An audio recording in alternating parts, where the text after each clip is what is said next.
The heraldic cross stands proud on my chest. We're Astartes of lesser chapters where the Emperor's Aquila. We do not wear his symbol. We are his symbol.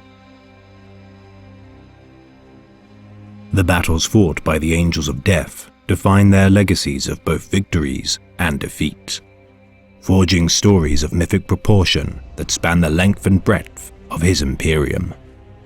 Legendary martyrs, last stands, and bittersweet triumphs etched in history as the foundations and reminders of the Emperor's Astartes' duty to preserve humanity. Yet of all the tales of heroism and glorious battle, there is one regaled more than any by the subjects of his Imperium.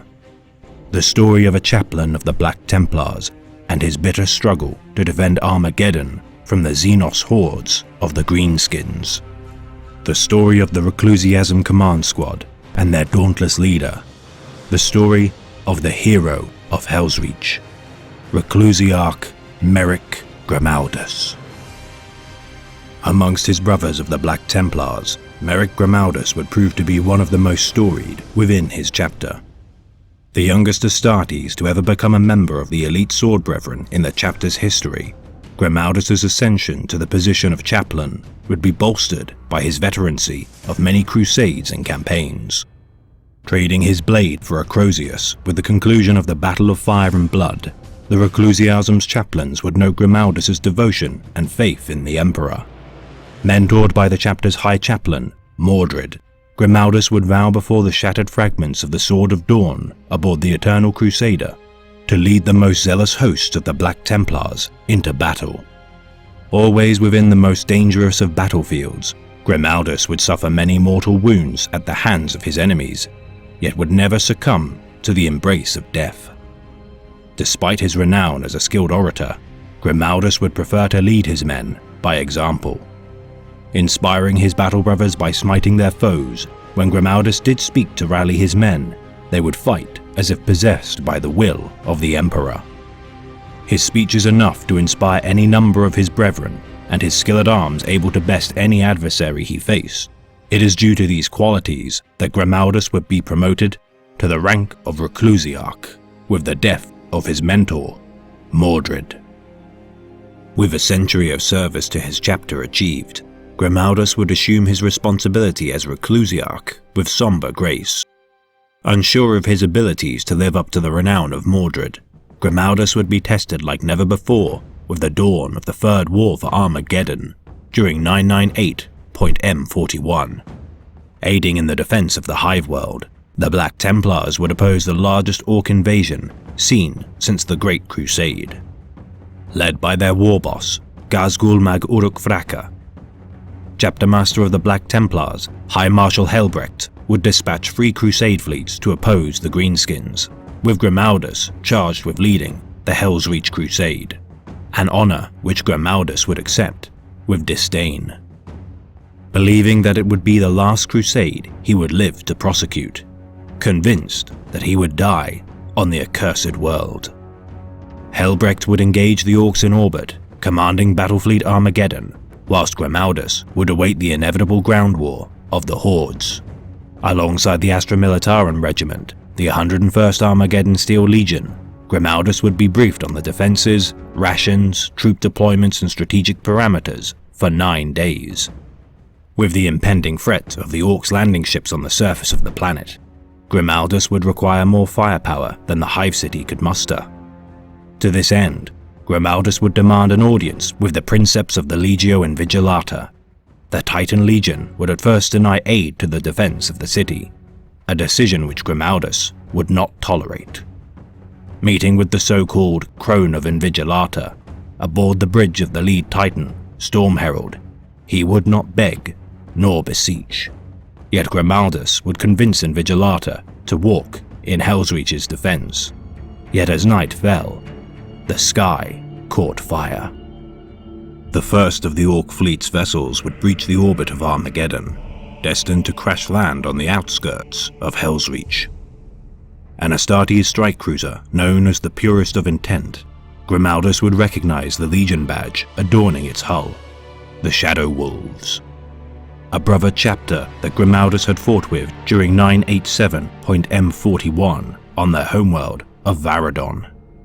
Ravaged by the Tyranid Xenos, the Shadow Wolves chapter would petition the Black Templars for aid in facing the Great Devourer. The Shadow Wolves Fortress Monastery would fall, and Grimaldus would bear witness to the extinction of his brother chapter. The memory of a lone Shadow Wolf Astartes, wounded, bleeding, and on his knees, holding his chapter's standard aloft until being torn limb from limb.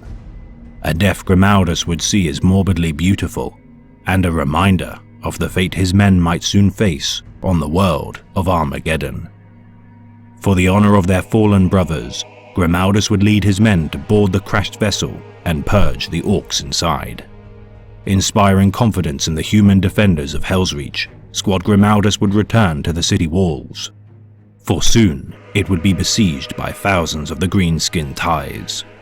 The first battle for Hellsreach would begin. Repelling the orc siege, the defenders of Hive Hellsreach would be victorious. Yet this would only be the first of many engagements. With the tide ebbing for a time, Grimaldus would discover an opportunity to recover a weapon of value from a long-sealed outpost within the wastes of Armageddon. Journeying with Master of the Forge, Jurizian, and Steel Legion Adjutant Sirio Tyro, Grimaldus would uncover the long-dormant Ordinatus weapon platform, Oberon, hidden within the bunker. Whilst Jurizian would attempt to reawaken the Oberon, Hades' Hive would fall to the crude bombardments of the orcs. For months, the battles would grow bleaker. Hellsreach would slowly deteriorate against the endless onslaught of the Greenskins. With hope of reinforcements scarce, the Black Templars would begin to fall, and their relationship with the Legio Invigilata would be strained with their meddling with the Oberon. Yet Hellsreach would stand.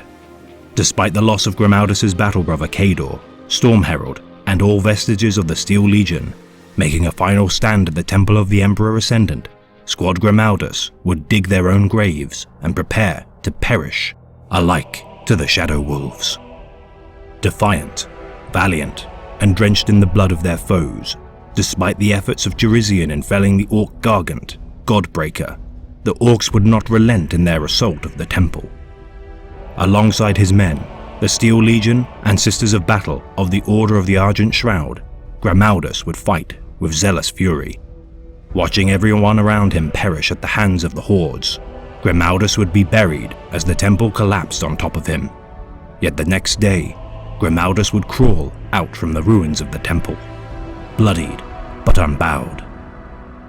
Recovering the holiest relics of the temple, Grimaldus would return a column of the major altar, banner of the Emperor Victorious, and the remaining blessed water of the Stoop of Elucidation to the people of Hellsreach. And with the commencement of the planet's season of fire, the siege of Hellsreach would cease. As the sole survivor of the Black Templars dispatched to the Hellsreach Crusade, Grimaldus would be heralded as the hero of Hellsreach. Though such a title would be poor consolation for the loss of his brothers and the subversion of his inherent belief that he would perish during the war, Grimaldus would reject the notion of rebuilding his Reclusiasm command squad.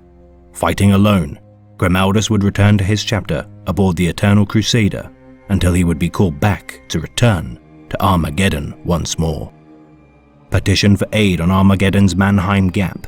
Another of the Black Templars' brother chapters, the Celestial Lions, would petition for aid. Out of a duty to his brethren, Grimaldus would fight alongside the diminished chapter under the command of Pride Leader Ikeni Dubaku. The Lions had suffered catastrophic losses due to an ambush of Orc Gargants, with more than 500 of their chapter slain during the ambush. Aware that they might not have the numbers to replenish their chapter, the Celestial Lions would resolve to die fighting on the world of Armageddon. Seeing his own principles repeated amongst the Lions, Grimaldus and Black Templar chaplain in training, Cineric, would stand with them in an attempt to salvage their chapter. At the Second Mannheim Siege, enduring the onslaught of the Orcs until the Black Templars could reinforce their position, Merrick Grimaldus would ensure the survival of the Celestial Lions chapter. With Grimaldus and Dekene slaying the Orc warlord in charge of the siege, and their victory assured, Ikene Dubaku would be installed as the new chapter master of the Lions. His duty fulfilled, Grimaldus would likely never see the Celestial Lions again, but would nonetheless be satisfied with his involvement in preventing another of his brother chapters, akin to the Shadow Wolves, from extinction. And with the end of the 41st millennium, all that is known is that Grimaldus still stands. Undergoing the transformation Rubicon Primaris, Grimaldus now stands stronger, more deadly, and zealous than ever before. Exhibiting the pious fury of his order and chapter, Grimaldus marches into battle with the relics of Armageddon, gifted by the survivors of Hell's Reach. For there are few Astartes more revered for their service to humanity, and there are none more devoted to the Emperor. We are judged in life for the evil we destroy. It is a bleak truth that there is nothing but blood awaiting us in the spaces between the stars. But the Emperor sees all that transpires in his domain, and we are judged equally for the illumination we bring to the blackest nights. We are judged in life for those moments we spill light into the darkest reaches of his Imperium. Your world taught me this.